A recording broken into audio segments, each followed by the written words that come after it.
Pour la première fois depuis 2019, la Banque centrale européenne annonce une baisse de ses taux d'intérêt. La tendance était plutôt à la hausse ces dernières années. Regardez, un taux directeur qui passe de 4 à 3,75%. C'est un peu le D-Day à la BCE aujourd'hui. Alors, pourquoi cette décision? Quelles conséquences pour les ménages? Question-réponse. Cyril Adrien-Salmon avec Sylvain Guillaume. Crédit à la consommation, prêt immobilier. Avec la baisse des taux directeurs de la Banque centrale européenne annoncée, les crédits seront-ils moins chers? Pour les particuliers comme pour les entreprises, depuis 6 mois, les taux ont timidement commencé à baisser.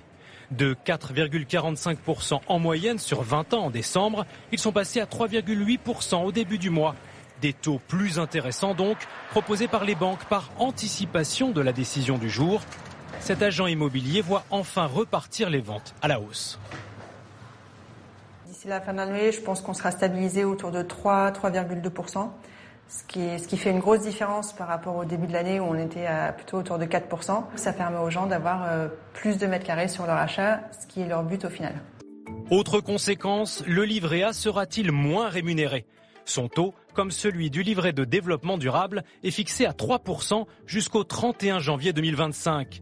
Pas de changement donc dans l'immédiat, mais le gouvernement pourrait ensuite décider de l'abaisser si l'inflation se stabilise. Alors, à quand une vraie baisse des taux de la Banque centrale européenne? Aucune décision ne sera prise avant septembre.